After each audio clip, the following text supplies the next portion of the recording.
雷亚它是一个有非常多元不同风格的公司，那这个背后的成因是来自于我们有很多不同性格的美术。那随着每一个美术它在专案里面分布不一样，专案它其实也会有自己的性格跟独特的韵味。华人世界相对来说一直是一个被文化输入的一端，我们从小长大的过程所接受的是来自各自的文化，所以我觉得在台湾你可以这边的创作者他有能力去创造出各种类型的内容。你可能在欧美要找一个可以画日系画风的绘师是不容易的，但你在台湾你可以找到一个绘师，他不但可以画日系的画风，也可以画美系的画风，这我认为其实就是一个很大的优势。对于游戏来说，美术这个东西它其实就是传达良好体验的一个大门，它是一个传达体验的入口。所以我们重视的层面不仅仅是于艺术性，比如说 Storycard 的话，它是一个故事性非常重的专案，所以它的美术力会必须要有非常精致的表现，才能够让玩家带入一些自己的感情。以角色创建的流程来说的话，通常我们分成3个部分。第一个是前置作业，前期的部分通常企划会很频繁的跟美术进行初期的角色形象的建构。这个部分企划首先会有一个粗浅的架构，然后美术再去帮他把肉长上去。这个环节当中，就是美术会负责再做更细微的设计，比方说，这个种族它有没有什么特殊的外显的特征，把这些东西视觉化。接下来进入中期的制程的时候，平面的部分有包含就是角色的立绘，以及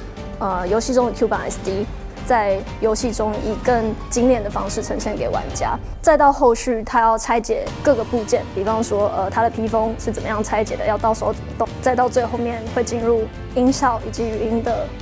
最后的整合这样子。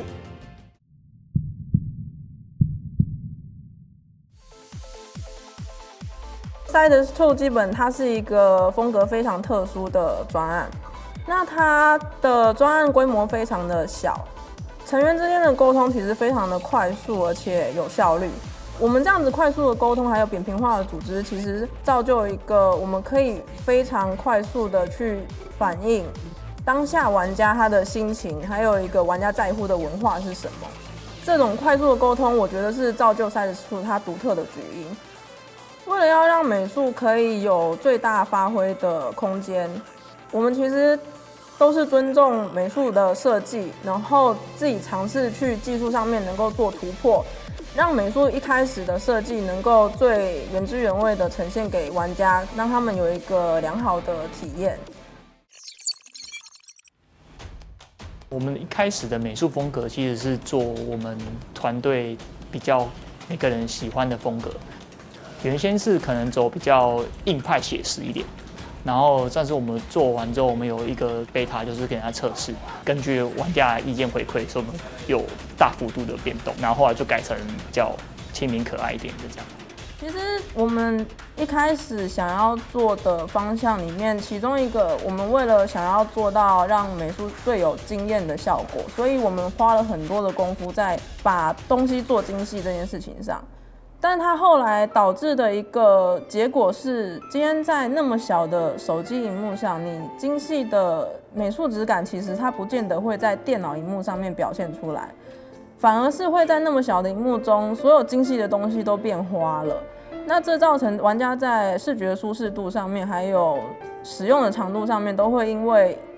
舒适度不够而达到反效果。所以到最后，我们其实是忍痛就直接做了一次风格的大转变。那这中间的过程非常的辛苦，所以我们到底追求的东西，除了艺术性之外，到底还有什么？我觉得本质上是要看我们到底要传达怎么样的体验，还有就是我们为了良好的体验，可以不妥协到什么样的地步。最大的成就是什么？我觉得是个人的喜好跟品味，团队之间的讨论还有合作，跟玩家真正能够达到同样的目标的那个瞬间。当你们的传达体验有了共识的时候，那个才是真正一个美术我觉得最开心的时候。美术要的东西其实很简单，你只要给他一个可以专心工作的环境，让他可以发挥自己的专业，那专案他自己可以找到一个属于他最棒的结果。所以如果今天真的要讲雷亚美术的魅力在哪里，我觉得是对人一种最基本的尊重。开发的路里面，苦的日子永远就是大多于开心的时间。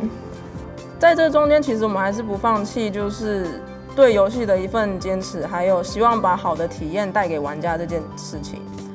如果你对于游戏还有自己的热情，你还愿意相信游戏是可以带给玩家更好的体验，我觉得你就是欢迎你来加入我们的行列。